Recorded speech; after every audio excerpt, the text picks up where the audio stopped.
si se ve bien.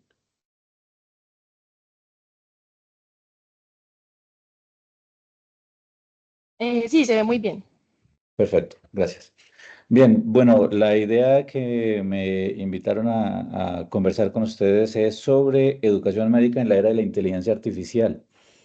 Y en esto, bueno, si nosotros hablamos de educación médica, hay mucho para hablar, de inteligencia artificial hay mucho para hablar, así que he escogido hablar algo que está ahorita muy en tendencia, incluso en la prensa internacional, y es el impacto que tendría la inteligencia artificial en la educación médica y en nuestro quehacer como médicos. Así que me voy a enfocar un poco en la narrativa del reemplazo o de la transformación, porque digamos que son las narrativas que tendríamos que tener en cuenta después digamos, varias alocuciones que han hecho diferentes personas que están en el mundo y controlan el mundo de la tecnología asociada a la inteligencia artificial.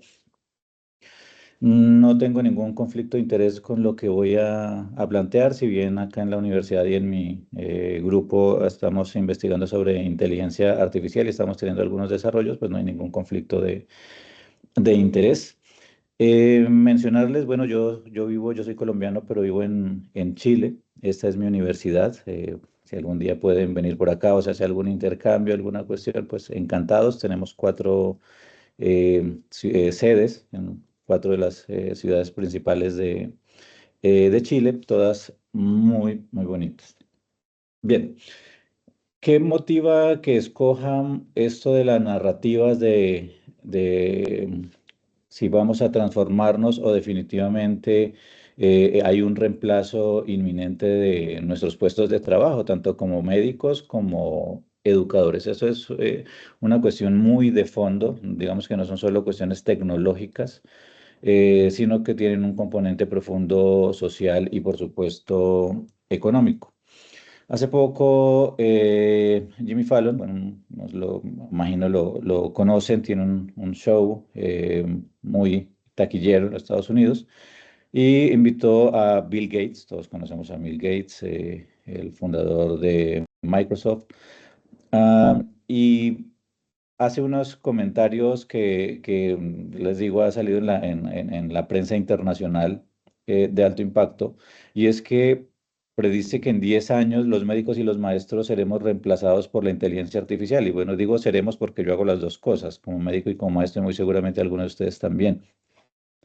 Eso, digamos que es una afirmación bastante provocadora, obviamente tiene que verse dentro del contexto de su discurso, donde, bueno, hay diferentes aristas que vale la pena mencionar. Y esto tiene que ver con esa posible suplencia de cargos. En este libro, Mustafa Suleiman, bueno, es una de las personas que más trabajan y ha sido innovadora en el mundo de la inteligencia artificial, actualmente es CEO de Microsoft AI, pero fundó empresas de avanzada, y lo que dice en este libro, The Green Wave, es que seremos suplantados, ¿sí? Que los puestos de trabajo se van a reemplazar, pues obviamente las máquinas tienen algunas condiciones que nosotros no tenemos. Entonces tendríamos esa perspectiva inicial provocadora para generar digamos, luego la conversación. Trataré de destinar un tiempo a discernir un poco los puntos y luego, si se puede dar una conversación, pues sería supremamente interesante, porque yo creo que esto nos convoca absolutamente a todos. Comenzaré hablando de algo que plantea Thomas Kuhn cuando hablaba de revoluciones científicas, y es de cuándo se genera un cambio de paradigma, y definir paradigma como la sombrilla bajo la que se ampara una época, y esa época pues tiene que ver con todo, tiene que ver con la ciencia, tiene que ver cómo se entiende el mundo, cómo se interactúa con el mundo, y cómo hay un estado normal y luego viene algo revolucionario que viene y lo cambia todo. Probablemente cuando se lanza, digamos, inteligencia artificial se habla desde hace mucho tiempo, pero cuando se lanza ChatGPT de una forma incluida con marketing agresivo, bueno, eso cambia las cosas, como está sucediendo y la velocidad a la que va.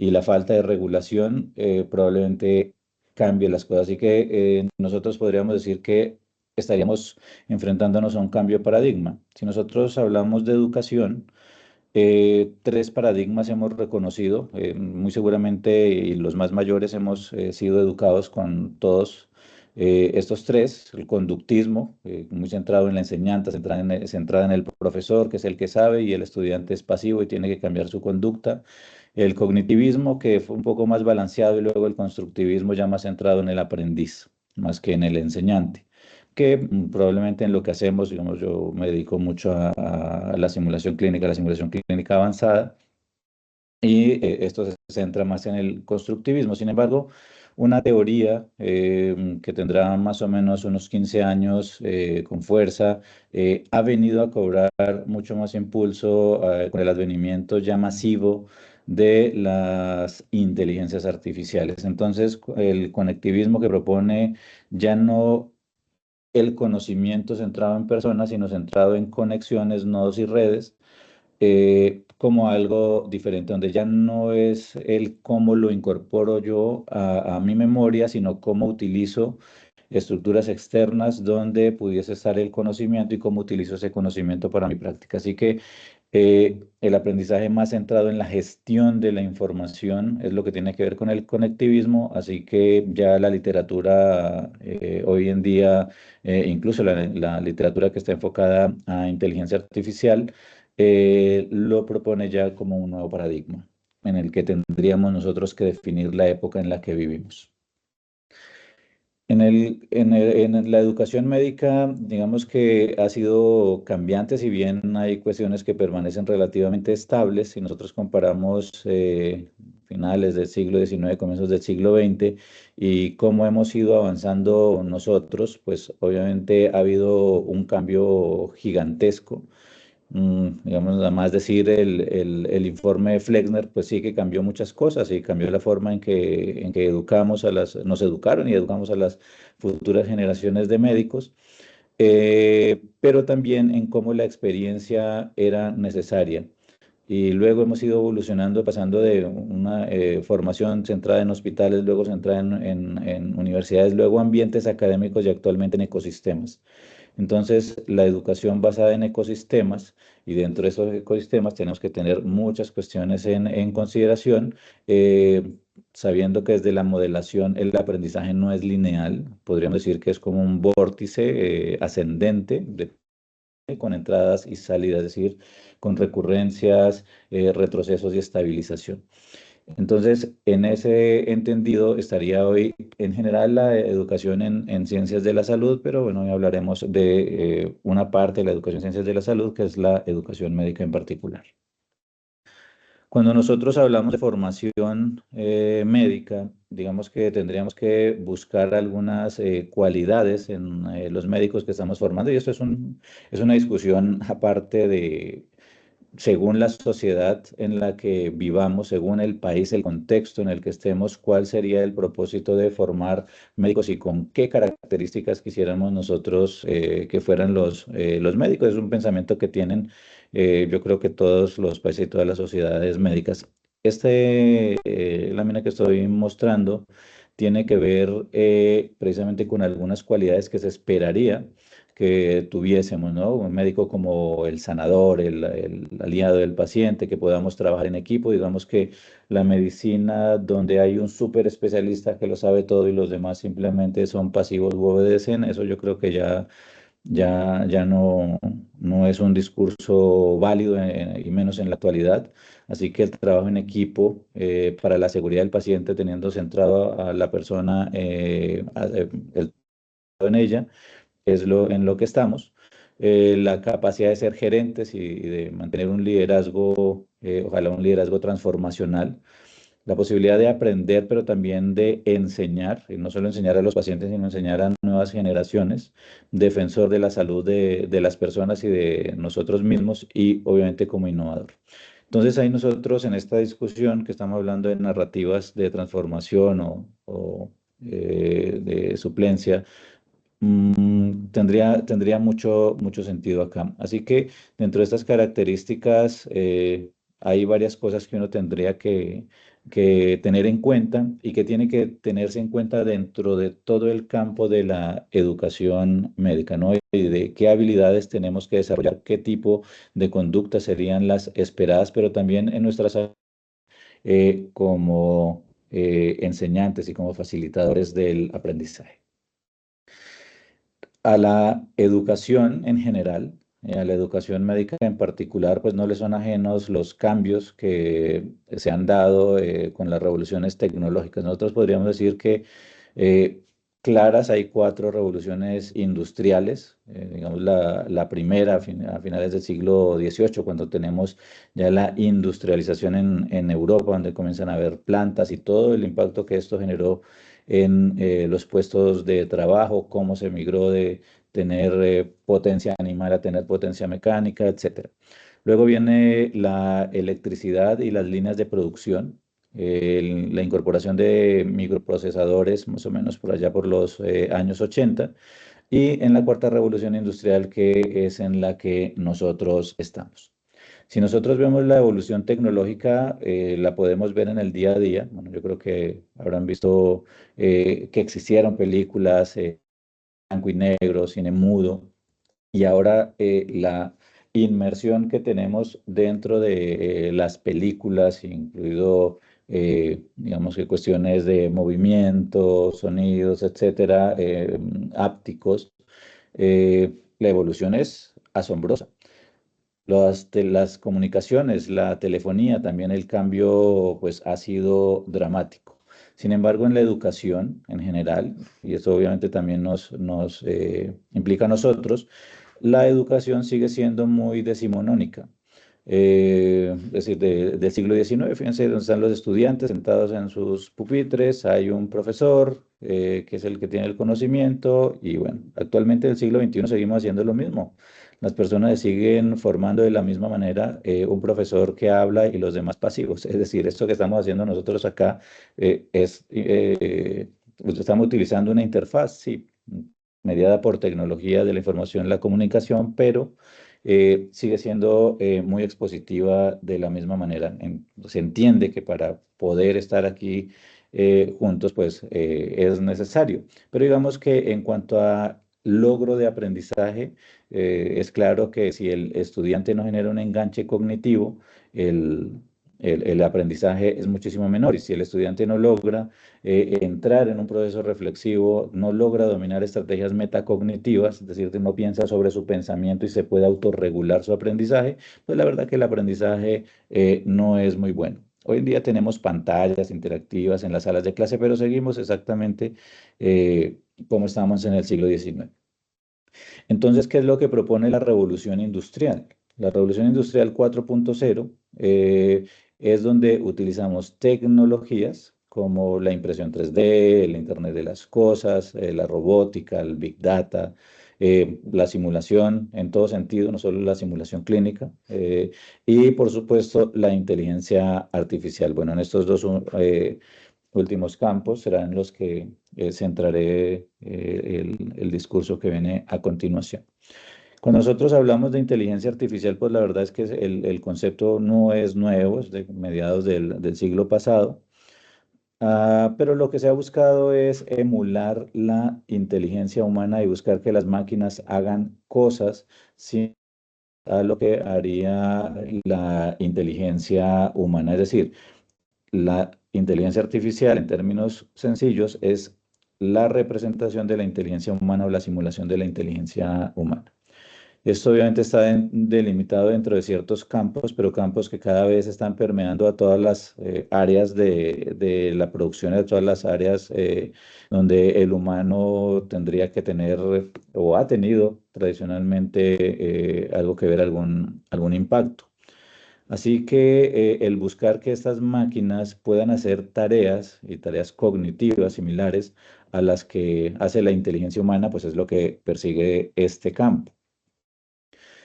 No sé si leyeron alguna vez este libro, si están, incluso una serie relacionada a esto, el texto de Run Around de Isaac Asimov, donde planteaba leyes, porque no son leyes como tal, pero plantea las leyes de la robótica, ¿no? Donde finalmente el robot no tendría que dañar al humano, digamos, en lo que visto desde varias aristas.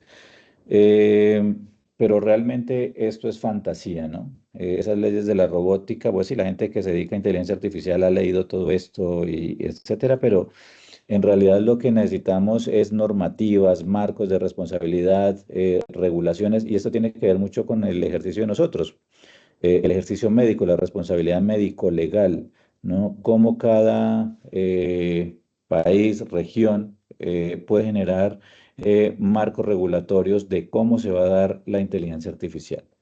Conceptos que hay que dominar, no voy a entrar en detalle porque de eso no se trata esta conferencia, pero sí uno tendría que dominar como mínimo estos conceptos de lo que es el machine learning o aprendizaje automático, el deep learning, donde tiene que ver con las redes neuronales, la programación de lenguaje natural, de cómo interactuamos y cómo la máquina es capaz de interactuar con nosotros a través del lenguaje. Digamos que el lenguaje es lo que nos pone en contacto con el mundo.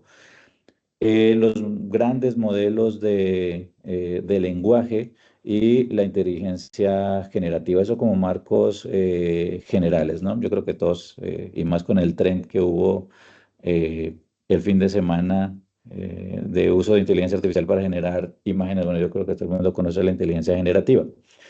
Aquí hay algo que es muy importante de tener en cuenta y es la diferenciación que hay entre inteligencia artificial específica y inteligencia artificial general.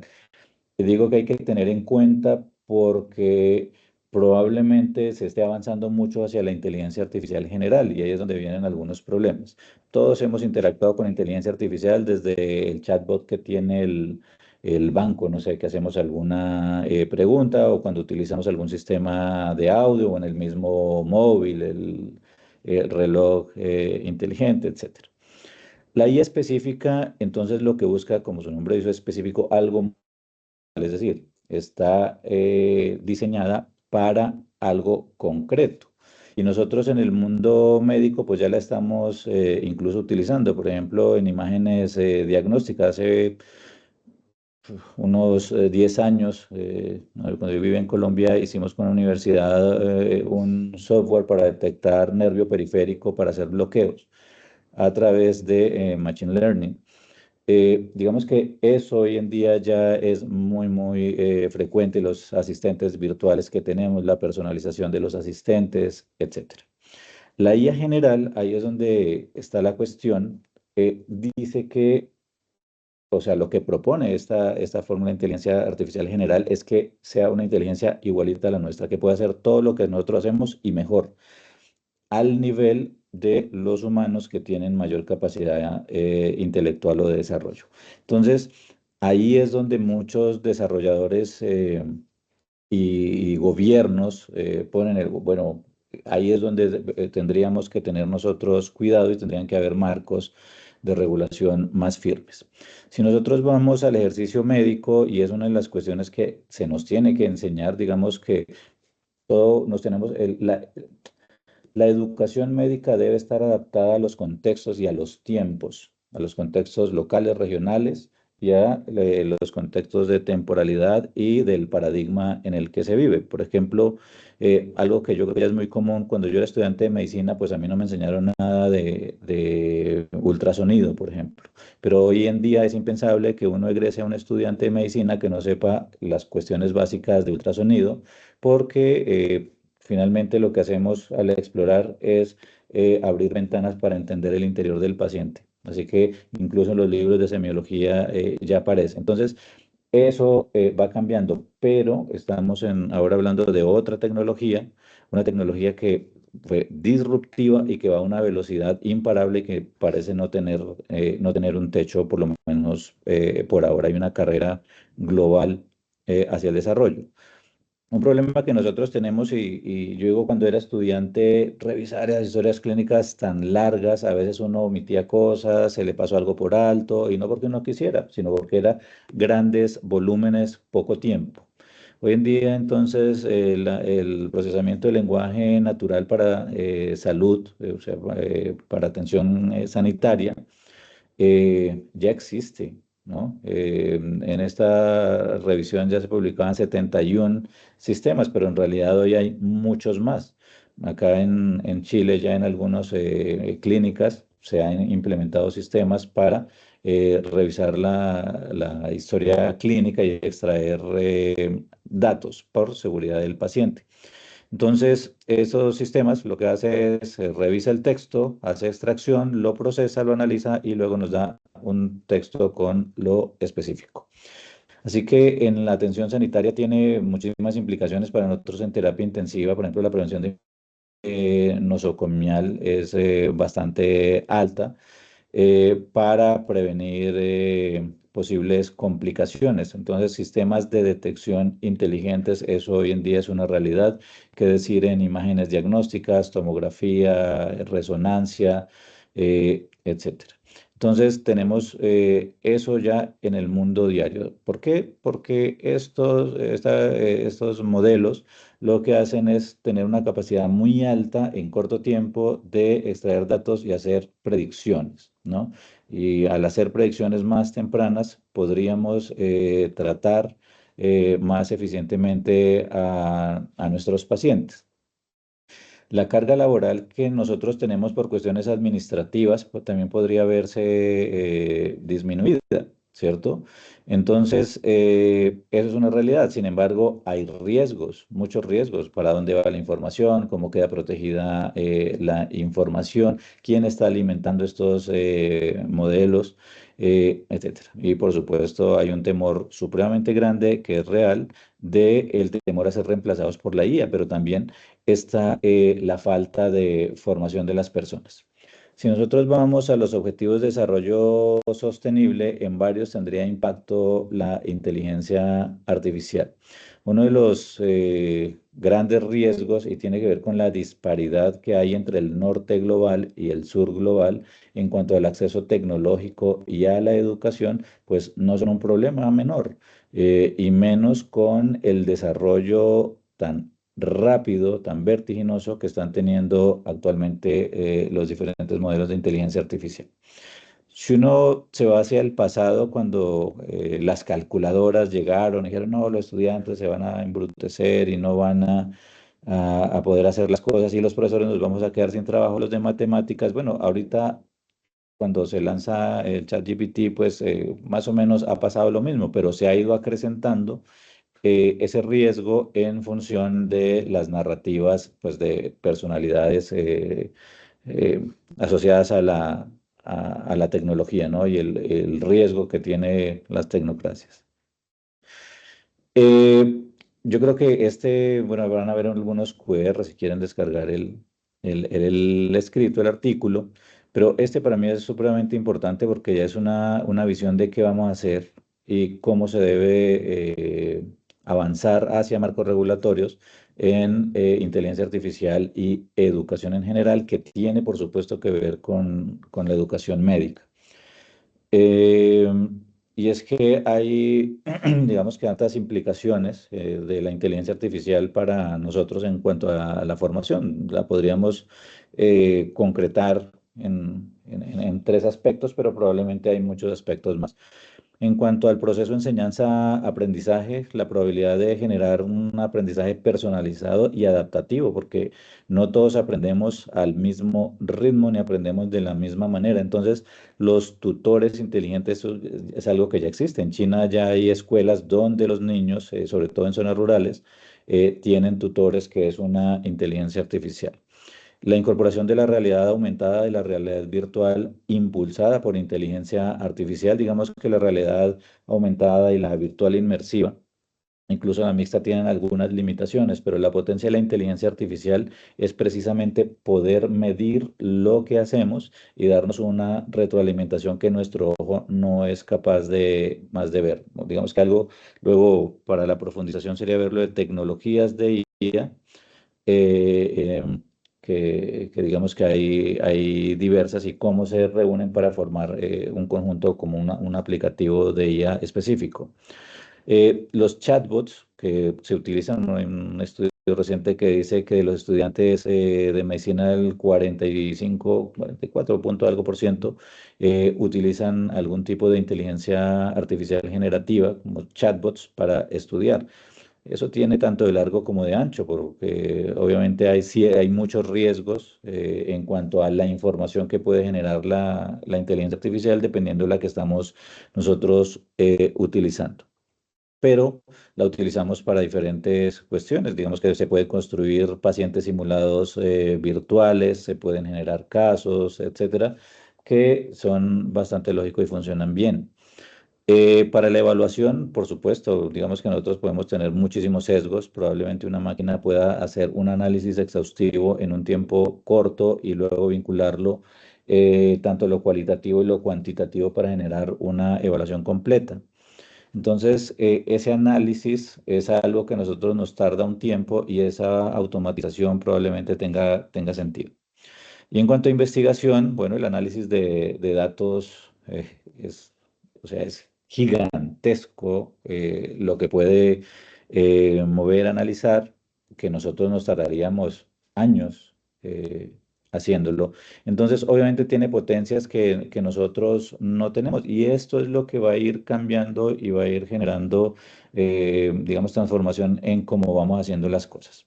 Voy a mencionar algunas inteligencias artificiales, bueno, algunas son de las que yo particularmente utilizo.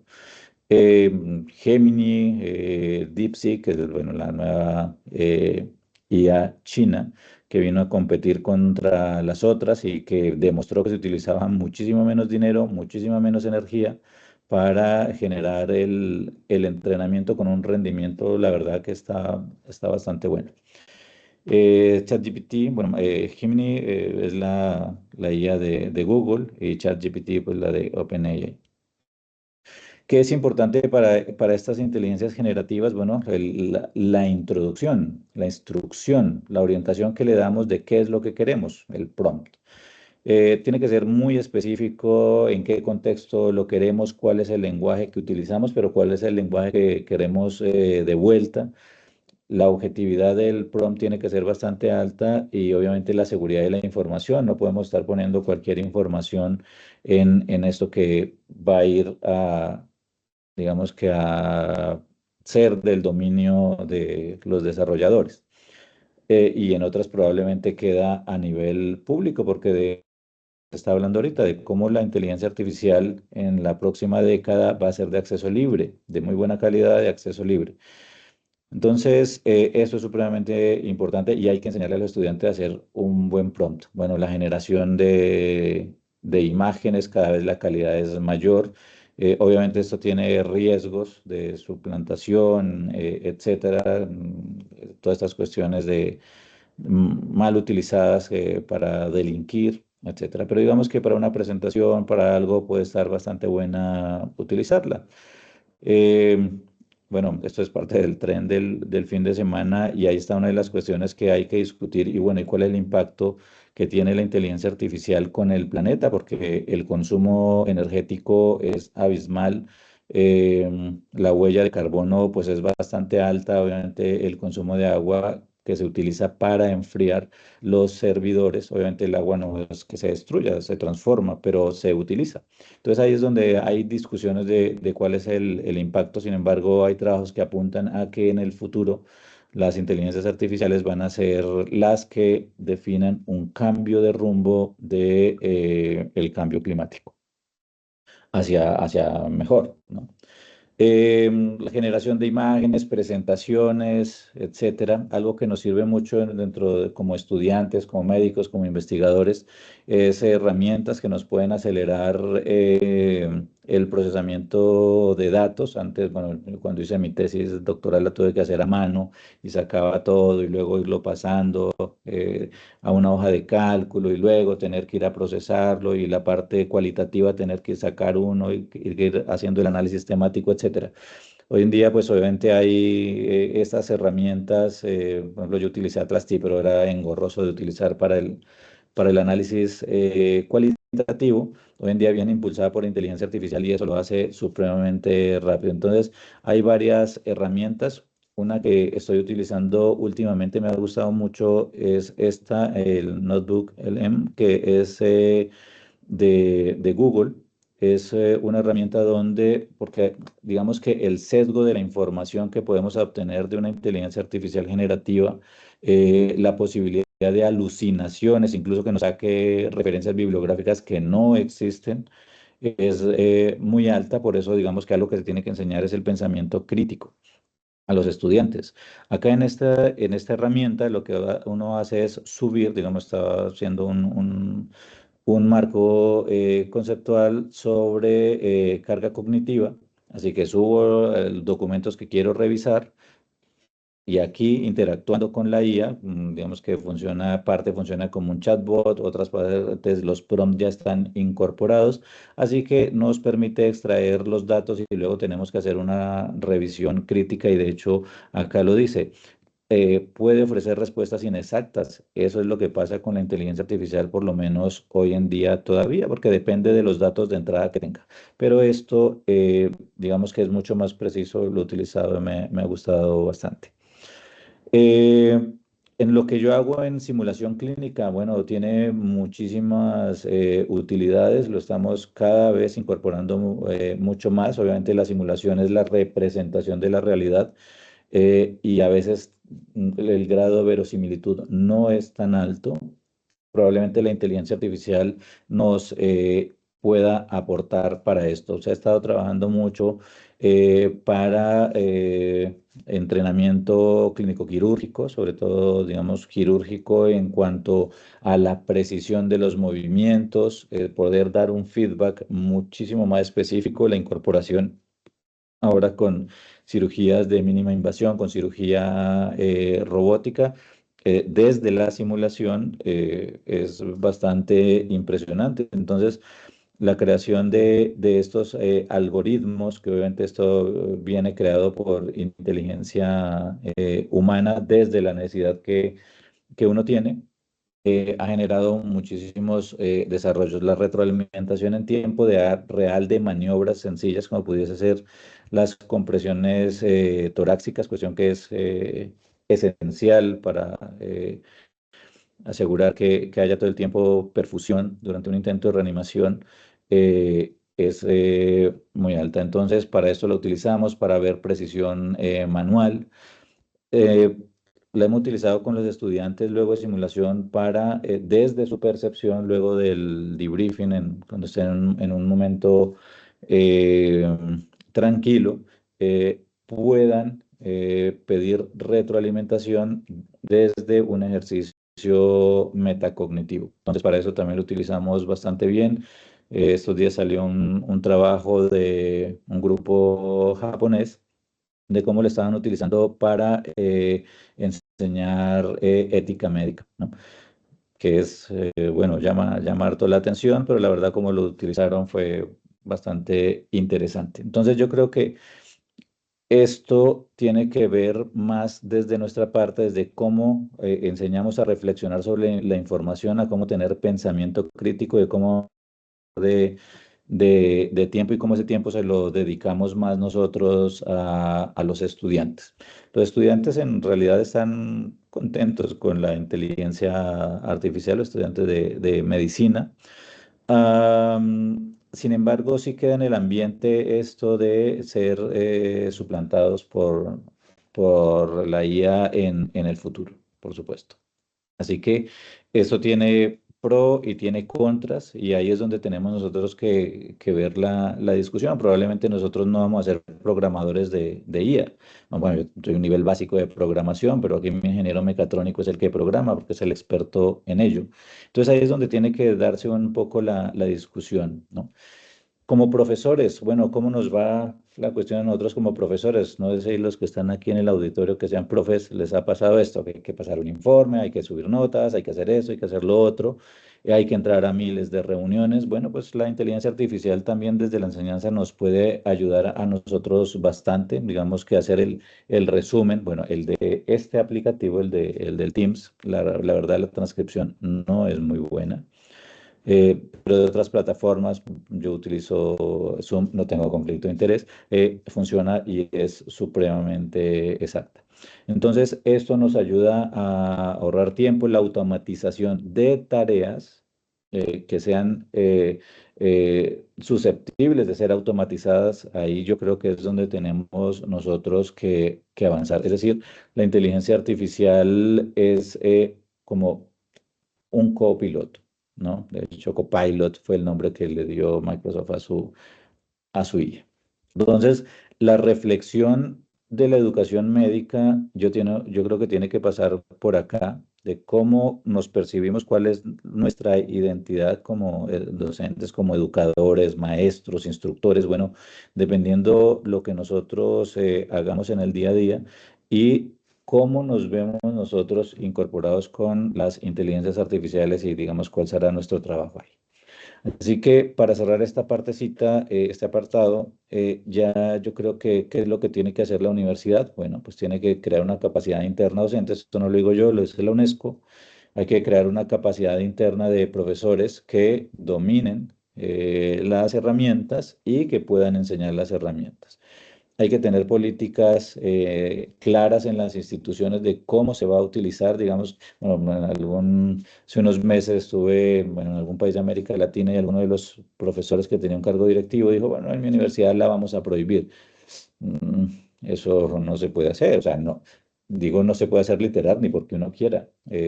Es lo que está, es lo que hay y el avance es imparable. O sea que ahí no tiene que ser el esfuerzo va en otro lado, cómo lo usamos.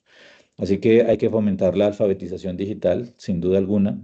Hay que innovar en pedagogía y en formación docente. El uso ético, yo pienso que es de lo más importante y protegiendo los datos de toda la comunidad educativa. Y obviamente eso tiene sesgos, sesgos de género, de raza, de nacionalidad, etcétera. Así que hay que ser muy cuidadosos, sobre todo cuando se entrenan modelos. En América Latina, voy a irme un poco hacia América Latina y bajar un poco hacia lo que hacemos nosotros en la universidad en estos siguientes 10 minutos. Mm, la inteligencia artificial sabemos que está, ya eso es súper claro, pero ¿cómo está para nosotros? Porque nosotros somos parte del sur global. Eh, Aquí hay bastantes disparidades y si nosotros hablamos de cuál es el plan de desarrollo, los objetivos de desarrollo estratégicos a 2030, pero también vemos cuáles.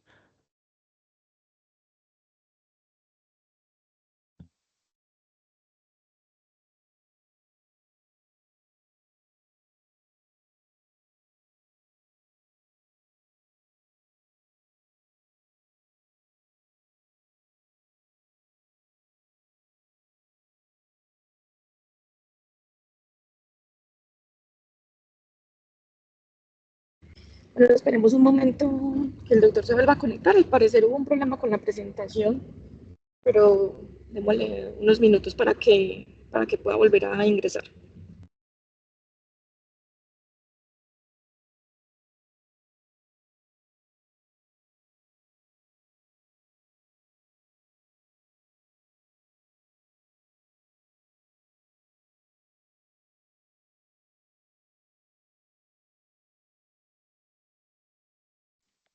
Creo que tuve algún problema con el internet o algo pasó.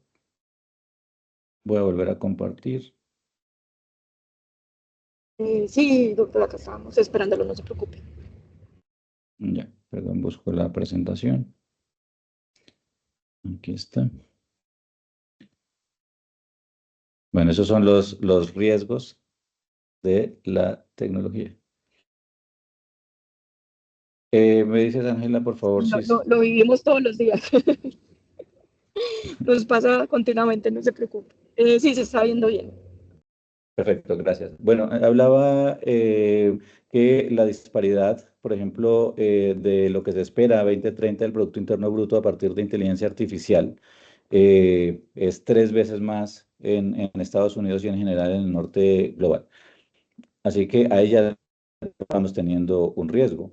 Por otro lado, para acceder a las herramientas impulsadas por inteligencia artificial hay que llegar a los servidores de las empresas que las tienen y la calidad del Internet, que precisamente lo que nos acaba de pasar, No todo el mundo tiene internet, no todo el internet es de las mismas características. Las zonas rurales versus las zonas urbanas, la calidad del internet obviamente es muy disímil. Y en cuanto a tecnología 5G, solo algunos países de la región lo tienen.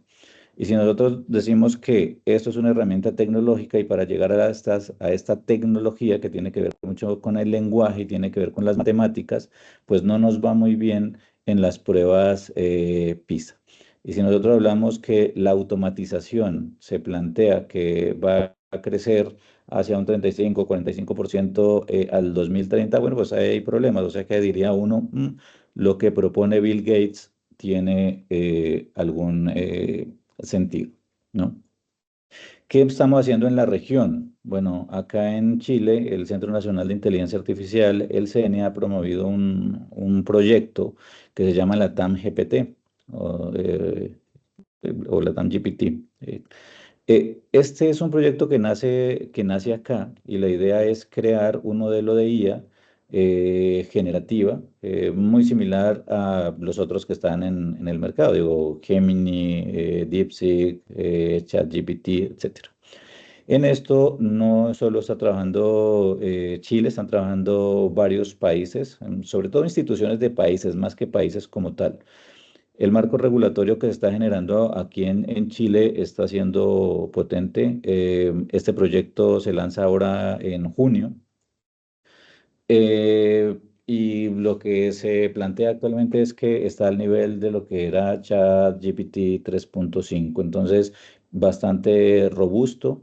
Y como cuestiones diferentes, se utiliza energía solar para todos los servidores y el sistema de refrigeración, el consumo de agua es supremamente menor que lo que tienen los otros modelos. O sea que está potente, bueno, tenemos que hacerle seguimiento a cómo va, pero es una iniciativa que lo que plantea es buscar una relativa independencia tecnológica, ¿no? Que yo creo que es algo que nos hace falta en general en América Latina, pero yo diría que en todo el sur global. La cuestión es que cómo llegar a ello. Esto ha tenido bastante financiación estatal, así que yo creo que va por buen camino.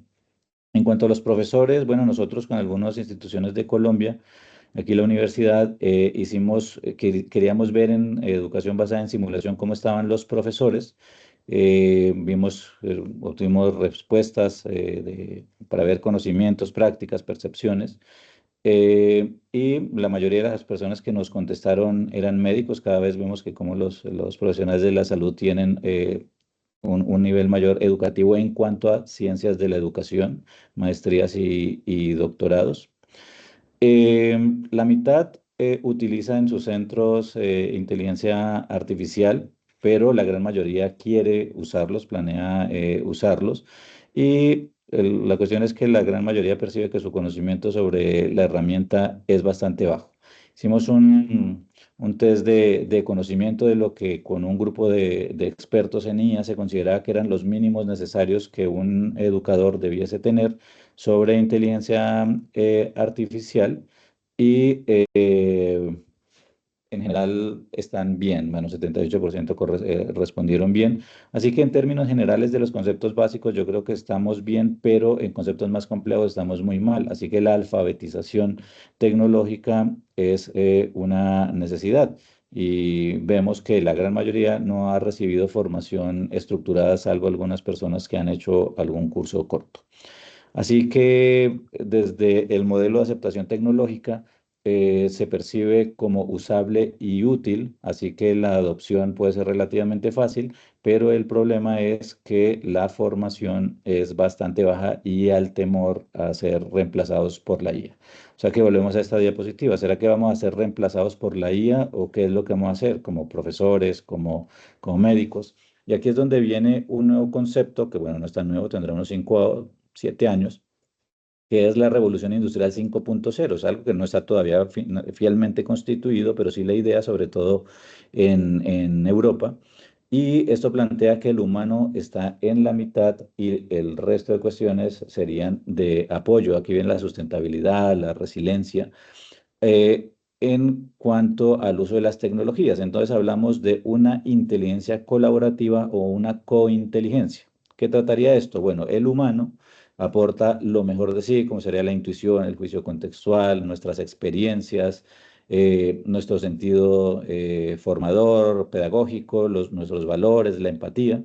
Y la inteligencia artificial pone lo suyo, que es la velocidad, el acceso a los datos, la capacidad de predecir, de tener síntesis y al fin, entre la interacción, entre lo que yo hago, lo que la IA propone, lo que yo le arreglo a la IA, porque hay veces que da datos que no son tan ciertos, entonces ahí se genera una co-construcción. Entonces, si nosotros vemos desde la Revolución Industrial 5.0, la automatización versus este planteamiento de cointeligencia, donde lo que se busca es una generación de colaboración, eh, es ganar, ganar. Digamos que es tener más tiempo, tener algunos procesos automatizados, pero acompañados siempre por un humano, utilizando lo mejor de cada uno. Es decir, la inteligencia humana perfecciona la inteligencia artificial y a su vez la inteligencia artificial perfecciona nuestra inteligencia y nuestro conocimiento en este interactuar continuo. Así que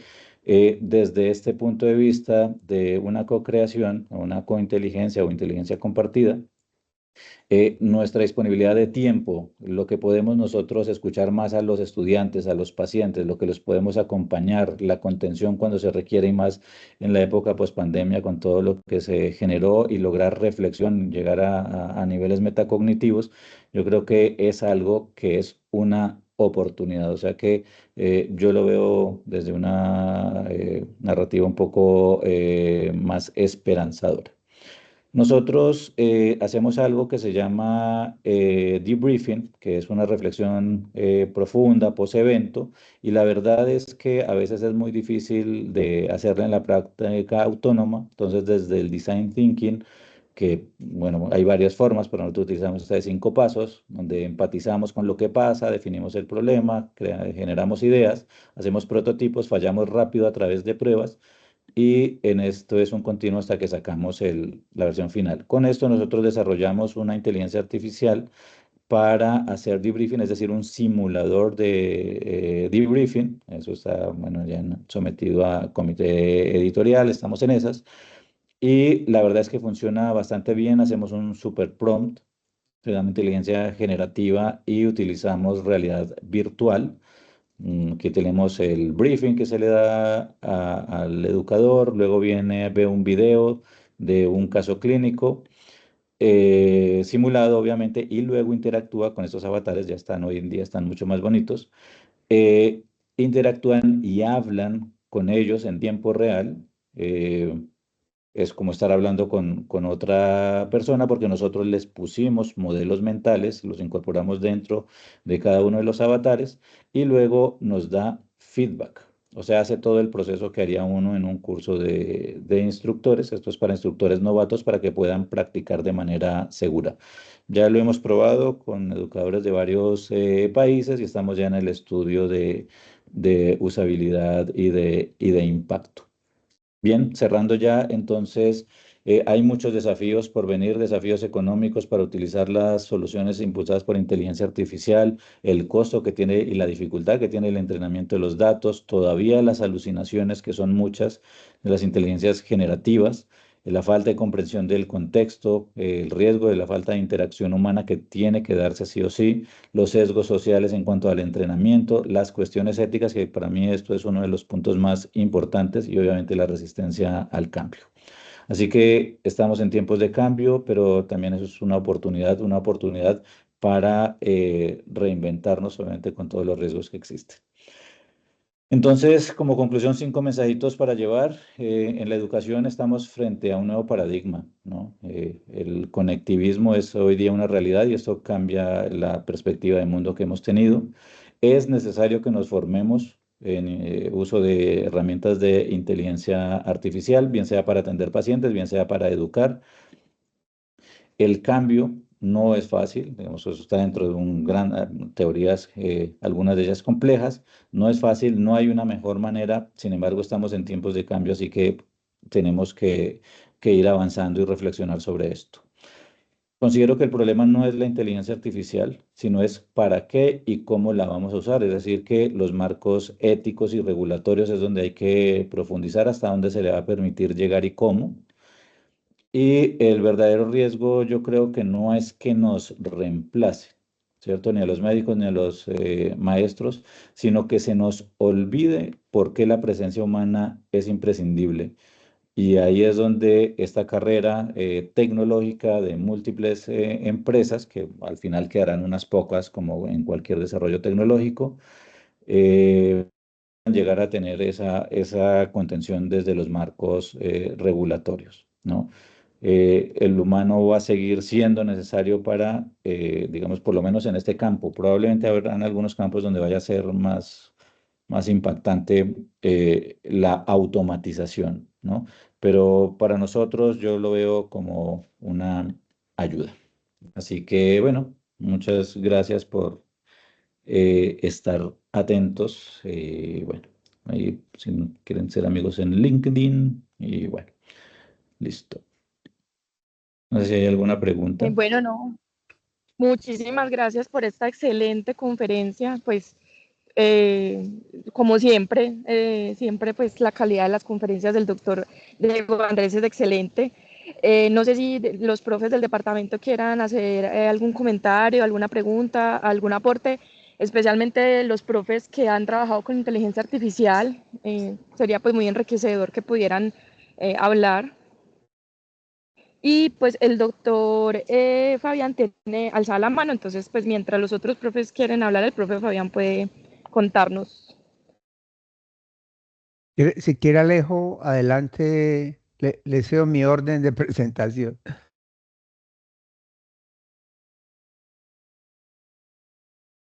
Profe, le iba a dar primero la palabra, pero bueno, gracias Ángela por este gran invitado que tenemos hoy, doctor Andrés.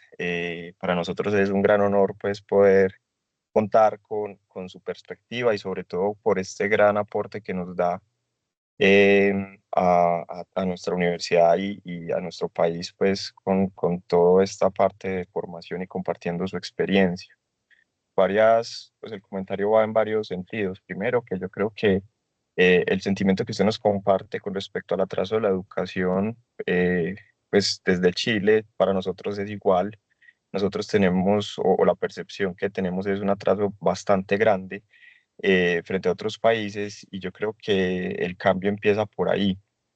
Pero personalmente creo que el cambio mm, pues puede potenciarse mucho más si fomentamos en los estudiantes de medicina varias cosas. Pues primero, las facultades de medicina, pues muchas de las facultades de medicina están como aparte de la universidad y eso me parece pues como algo que nos ha afectado bastante porque el trabajo interdisciplinario y transdisciplinario es fundamental en este tema. Es decir, entender a los ingenieros, entender a los físicos, entender a los matemáticos, cómo ellos ven el mundo y cómo si formamos equipos, como usted mismo lo mostró, con los psicólogos y hacer esas materias que son pues compartidas, yo creo que es un buen punto para empezar a trabajar este tema, no solamente para los estudiantes, sino para los profesores. Y ahí hay algo que entra en educación médica, y es el aprendizaje basado en proyectos, porque el aprendizaje basado en proyectos me parece a mí una herramienta maravillosa para que entre varios estudiantes, en conjunto con los profesores, cojan un problema de salud, utilicen herramientas basadas en inteligencia artificial, de soporte a la decisión clínica o de soporte al razonamiento clínico para que puedan buscar soluciones y plantear prototipos que después pueden llevar a madurar un poco más. Entonces yo creo que ese es el camino, pero nos encontramos con un punto, digamos, con un cuello de botella, y es que las instituciones están absolutamente burocratizadas y bueno, en ese sentido es muy complejo romper los currículums actuales para poder cambiar al mismo ritmo que va la tecnología. No sé si ustedes lo viven allá también. Entonces, ese tema de sentarse y empezar a discutir un currículum mientras se demoran 2 o 3 años discutiendo el nuevo currículum, ya todas las cosas han cambiado. Y para finalizar, yo creo que me parece muy provocador pues la forma en que usted finaliza la presentación, porque las tecnologías 5.0 ya están encima de nosotros, y ahí la ética es fundamental, la contención que plantea Mustafa Suleiman. De hecho, aquí tengo el libro en la mano, no sé, por aquí tengo el libro en la mano, pues me lo estoy terminando de leer, pero la contención que tenemos que plantear, si no la planteamos nosotros los médicos, la van a plantear, no sé, los abogados en otro lado, y es por eso es importante que nosotros conozcamos bien esta tecnología, formar a los que formamos, porque la discusión, por ejemplo, yo veo que en unos años la discusión del transhumanismo va a ser algo de cómo la medicina ya no va a ser para curar, sino para mejorar las capacidades del ser humano, la interfaz humano-máquina, en donde ya no solamente vamos a tener la forma de interactuar con las máquinas como lo hacemos ahora, sino que va a cambiar totalmente cuando logremos conectar nuestra cognición a una máquina. Eso yo creo que es algo que lo ve muy futurista uno, pero en realidad es algo que está avanzando cada vez más rápido, y yo creo que si no somos capaces, si no demostramos que somos capaces nosotros de superar esta ola que tenemos hoy con las tecnologías 4.0, de superar el colonialismo de datos en conjunto, de entender que nosotros somos capaces también de desarrollar la tecnología la misma o mejor, como ustedes lo están haciendo allá en Chile, y por eso los felicito bastante. Si no somos capaces de hacer eso, ahora nos va a llegar una ola mucho más fuerte. Entonces, gracias de verdad por estar aquí, y a Ángela por la invitación, y espero que podamos hacer más proyectos colaborativos. Totalmente, bueno, muy de acuerdo con lo que planteas, y la resistencia al cambio es muy alta y en medicina en general es bastante alta, así que tendríamos que comenzar a reflexionar nosotros hacia adentro para luego ir hacia afuera, ¿no? Totalmente de acuerdo. Profe Creo Fabián, que, doctor Fabián.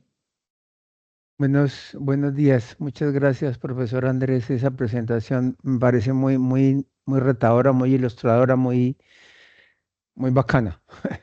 Gracias. Mi principal preocupación es algo que usted insinuó en la parte final de la presentación, y es cómo este modelo yo siento que puede incrementar, siento que está incrementando las brechas en términos de la equidad, no solamente entre el norte y el sur profundo, sino dentro de cada país, también en términos de la educación. Yo sé, usted pues entiendo que es colombiano, sabe acá las dificultades que tenemos en el acceso a la educación pública, y nosotros vemos en las universidades públicas en las que es más difícil el acceso, vemos claramente la diferencia tan marcada que trae el joven que tiene educación básica y educación secundaria en ciertas instituciones de mayores recursos y de mayor capacidad pedagógica comparada con las instituciones públicas.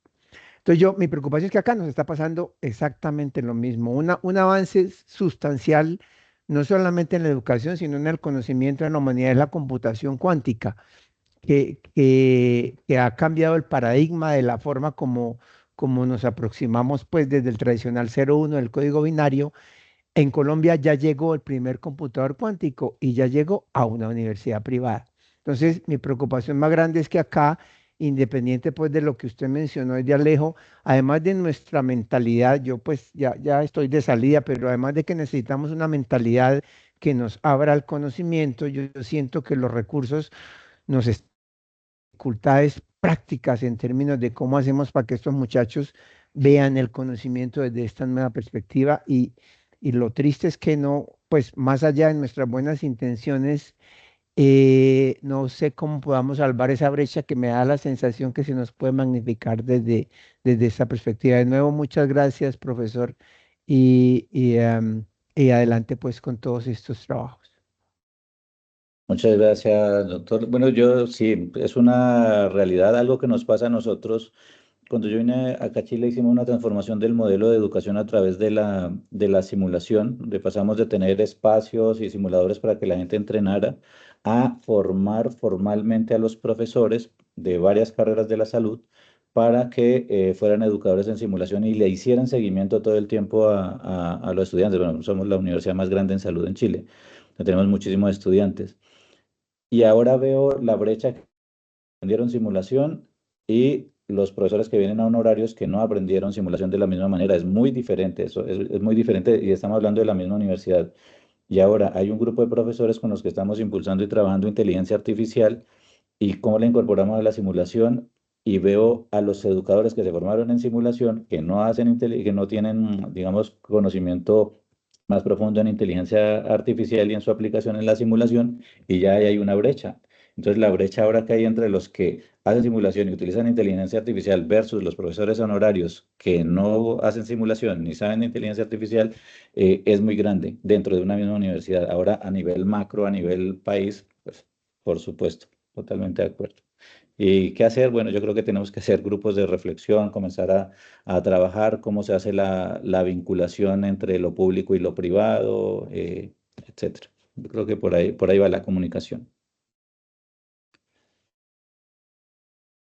Profe, yo le quería hacer una pregunta, de pronto mi pregunta puede ser muy básica, pues comparada con las reflexiones profundas que han hecho los profes Alejandro y Fabián, pero pues yo apenas digamos que estaría en ese proceso pues como de aprendizaje, no domino la inteligencia artificial aún.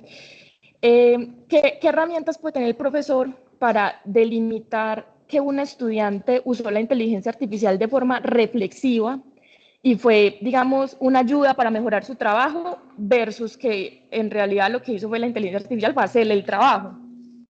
No sé Sí, bueno, si puede ser muy larga la respuesta, de pronto si hay lecturas que me pueda recomendar como para ir leyendo este tema, sí, porque entiendo pues que no es una respuesta sencilla. sí. Mira, yo creo que ahorita la utilización de IA generativa por parte de los estudiantes es bastante alta y el currículum, como mencionaba inicialmente, Alejandro, creo que era bueno, y el currículum, ¿qué tanto evoluciona cuando hablamos de que el currículum debe ser vivo? Pero todavía solicitamos ensayos, utilizamos trabajos, pensamos en monografías, cosas escritas. Cuando eso pues lo puede generar la máquina. La cuestión es cómo lo usa, cómo hizo el prompt, cómo lo utilizó, fue una ayuda, fue utilizar un borrador y luego lo perfeccionó desde la inteligencia humana. Y bueno, ¿qué es lo que estamos utilizando? Pues inteligencia artificial. Entonces, hay programas de inteligencia artificial que utilizamos para pasar por ahí esos documentos, para ver cuál fue el nivel de uso de la inteligencia artificial. De hecho, se está utilizando, ayudo a revisar para un par de revistas grandes y utilizamos, digamos que la editorial tiene un software para ver lo que enviaron, qué tanto era hecho por inteligencia artificial o si solo fue la traducción. ¿Sí? Entonces ya hay herramientas porque hay una huella. La IA deja una huella, la IA generativa deja una huella, tiene una forma de narrativa muy, muy clara que incluso pues ya uno aprende a diferenciarla, pero aquí lo hacemos, digamos que lo automatizamos a través del software. Tenían que hacer un ensayo, bueno, lo pasamos a través del software, nos dice cuál es el porcentaje y ya digamos que se define cuánto es el porcentaje aceptado. Uno puede decir, bueno, un 20, 30% puede ser aceptado. Y puede ver también, digamos, que uno lo puede analizar desde el punto de vista reflexivo. Así que esas son las herramientas, pero yo lo que diría, ya no les deberíamos pedir más ensayos. O sea, tendríamos que sentarnos con ellos, tener el tiempo y hablar sobre el tema, pero no algo escrito que a nosotros nos cuesta leer, que ya muchos cogen y es algo que está pasando. Los profesores, ellos se lo ponen al chat GPT para que le haga el análisis. O sea, yo creo que tiene que ir por otra vía, más que seguir revisando cuestiones escritas. ¿Sí? No sé si resolví tu pregunta. Sí, claro que sí, muchísimas gracias. Bueno, no, entonces, el profe Alejandro va a volver a hablar, creo. Hiciste una pregunta muy buena, pues creo yo.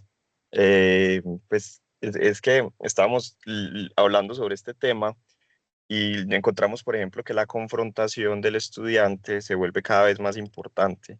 Entonces, esa conversación humana, pues, en donde no haya algo que limite, pues, esa interacción entre el profesor y el estudiante, es más difícil en términos de tiempo, pero me comentaban algunos profesores que cuando se hace un ejercicio juicioso de evaluación, por ejemplo, los ECOES, es una forma de poder evaluar los estudiantes de forma práctica y que cuando se ponen a mirar el tiempo que utiliza pues el profesor en hacer el examen, en corregir el examen, en leer los ensayos, ¿cierto?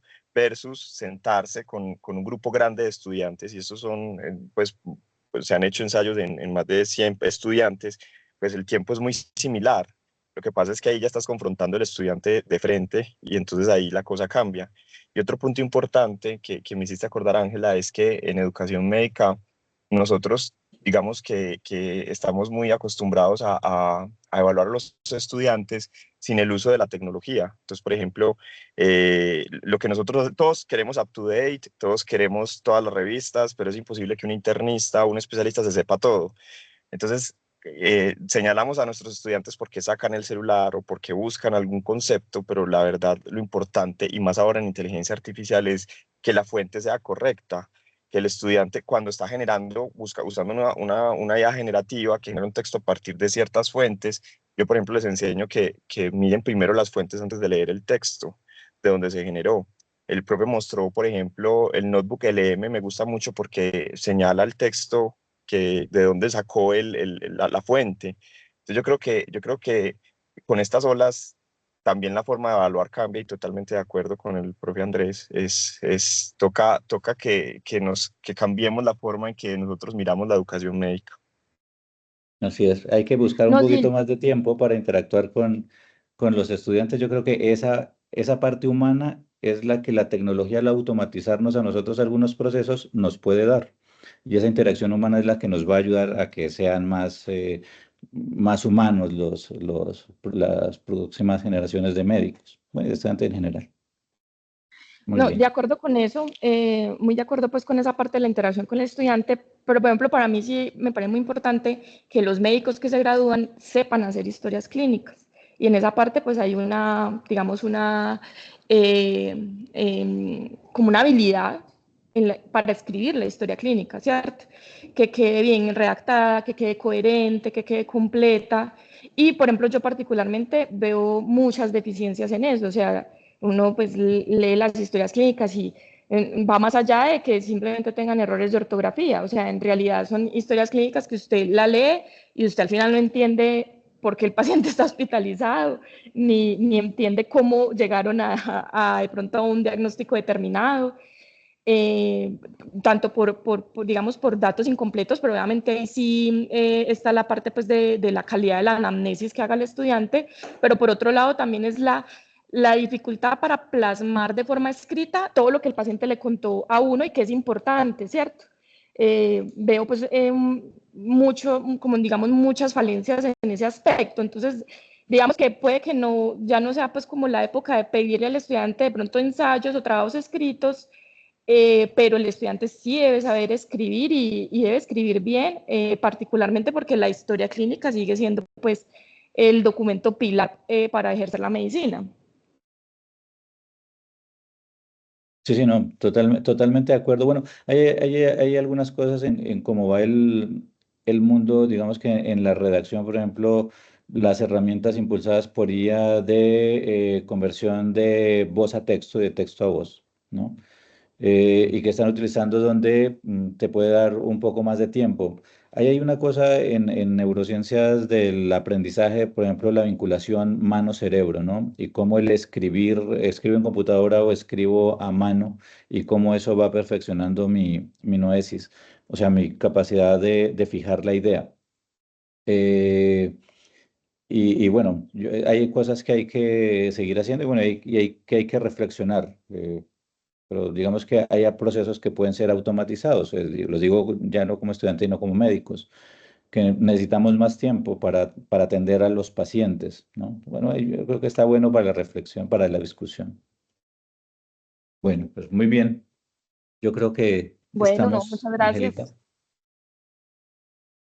Sí, sí, no, ya, pues muchísimas gracias. Nos fuimos un poquito más del tiempo, pero pues es que es un tema muy interesante con mucho para hablar. Totalmente.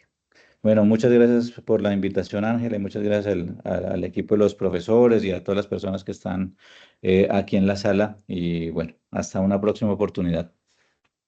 Gracias, hasta luego. Muchas gracias, Juan. Hasta luego y muchas gracias.